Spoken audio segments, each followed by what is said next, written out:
Selamat datang dalam video pembelajaran kita hari ini. Di sekitar lingkungan pondok, ada sebuah sungai yang menjadi sumber kehidupan sehari-hari bagi sebagian orang. Namun sayangnya, air sudah tidak lagi jernih karena tercemar sampah dan limbah. Bagaimana cara kita bisa membantu menjernihkan air sungai ini dengan cara yang sederhana dan ramah lingkungan? Dalam proyek kali ini, kita akan menerapkan pembelajaran berbasis proyek dengan pendekatan STEM untuk membuat alat penjernih air dari bahan-bahan bekas dan sederhana. Assalamualaikum warahmatullahi wabarakatuh. Waalaikumsalam warahmatullahi wabarakatuh. How are you today? Sebelum kita memulai pembelajaran kali ini, marilah kita berdoa. Tolong Mas Yasya dipimpin untuk berdoa.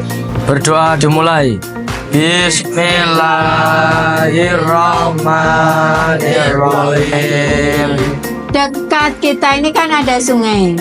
Ada yang pernah mengamati sungai kita ketika habis hujan?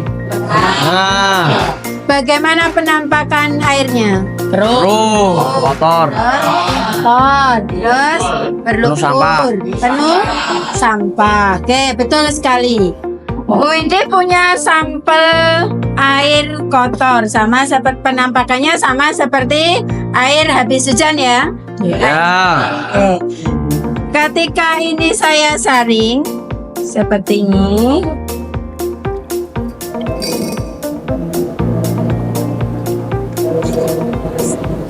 Oke. Perhatikan. Kenapa ini batunya tidak ikut turun ke bawah? Ukuran lebih daripada penyaring. Oke, betul. Jadi batunya lebih besar daripada penyaringnya. Nah, hari ini kita akan belajar membuat proyek penyaring sederhana. Apakah kalian sudah siap untuk membuat penyaring sederhana? Siap. Kalau sudah siap, Ibu akan membagi kalian menjadi 4 kelompok.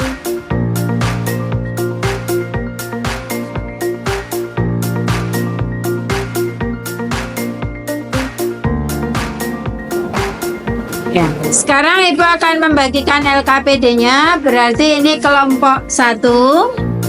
Iya Mas ya. Sama-sama. Kelompok 2. Kelompok 3. Masih sama-sama. Kelompok 4.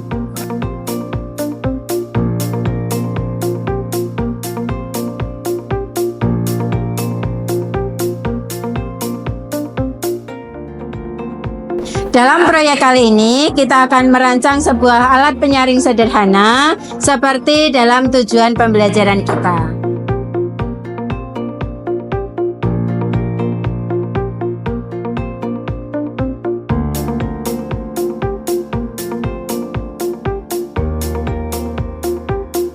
Kalau banyak ambil di luar boleh nggak Bu? Boleh, silakan.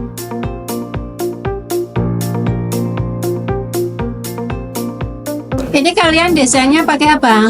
Pakai kanvas. Wih, keren, bagus. Lanjutkan. Bu, saya mau bertanya. Ya, silakan. Fungsi ijuk dalam penyaringan penjernihan air ini apa ya, Bu? Fungsi ijuk itu untuk menyaring partikel halus. Jadi kalau ada sampah-sampah itu bisa tersaring di situ.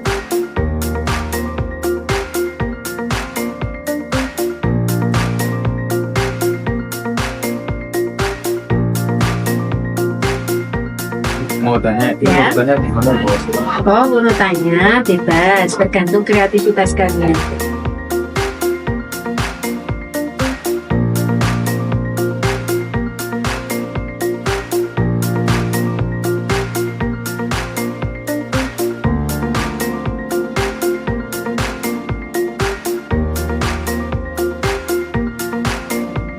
Setelah memahami masalah air sungai di lingkungan sekitar kita, kini saatnya tim ini beraksi.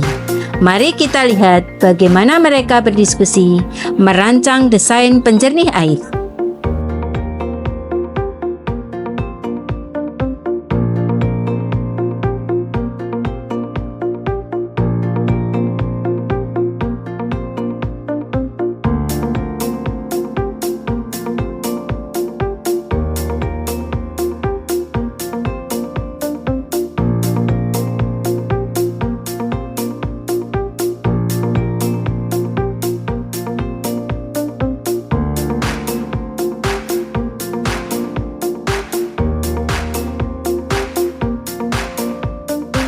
Nah, inilah momen yang ditunggu-tunggu. Uji coba alat penjernih air sederhana yang telah dibuat oleh setiap kelompok sesuai dengan kreativitas siswa.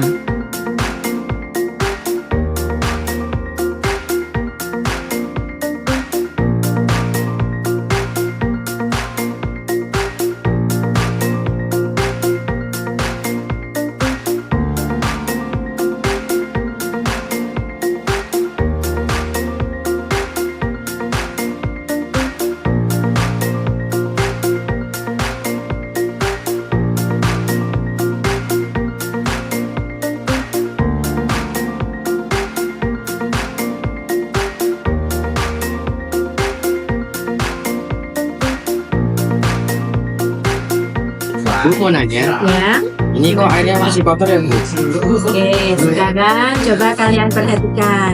Ini desain penyaring kalian, ada penyaring partikel lembutnya tidak? Enggak ada. Tidak ada. Padahal fungsi dari penyaring lembut itu adalah untuk menyaring partikel-partikel lembut yang terbawa oleh air kotor tadi. Ya. Ini warnanya kok masih sama? Oke. Coba perhatikan. Dari bahan ini ada nggak yang terlewatkan? Apa? Kapas. Nah, Kalau sabuk ini bisa diminum nggak Bu? belum, karena ini masih ada bakteri, masih ada virusnya. Ini belum tersaring. Akhirnya, siswa secara berkelompok bergantian mempresentasikan hasil diskusi mereka. Siswa menjelaskan proses pembuatan alat penjernih air sederhana dan hasil uji coba. Kami dari kelompok 1 ingin mempresentasikan alat penjernih air sederhana.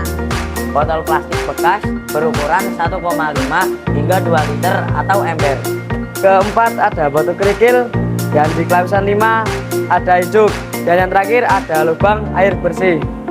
Hasil dari pengamatan kami, nomor 1 volume awal 220, volume akhir 180. Warna awalnya coklat kehitaman, warna akhirnya jernih, waktu yang diperlukan 6 menit, keterangan 13 kali penyaringan. Hebat kalian, sudah berhasil membuat alat penyaring sederhana dan kalian tadi juga sudah mempresentasikan hasil kalian dengan Canva. Ada juga tadi yang menggunakan PowerPoint. Oke, untuk itu marilah kita diskusikan mengapa kita perlu menjernihkan air Supaya bisa dimanfaatkan. supaya bisa dimanfaatkan, bisa untuk menyiram tanaman ataupun untuk sekedar cuci tangan.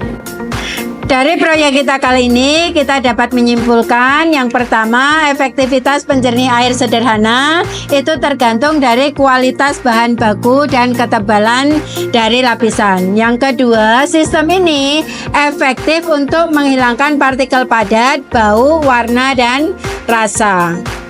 Demikian pembelajaran kita hari ini. Sampai jumpa di pertemuan berikutnya. Sehat-sehat semuanya. Assalamualaikum warahmatullahi wabarakatuh. Waalaikumsalam. Proyek sederhana ini telah membuktikan kekuatan pendekatan STEM dan 4C. Mereka tidak hanya belajar IPA, tetapi juga mengasah keterampilan abad 21 yang esensial. Berpikir kritis, berkomunikasi efektif, berkreasi tanpa batas, dan berkolaborasi dengan harmonis. Siap menjadi generasi solutif untuk masa depan. Terima kasih sudah belajar bersama kami. Salam Guru Inovatif.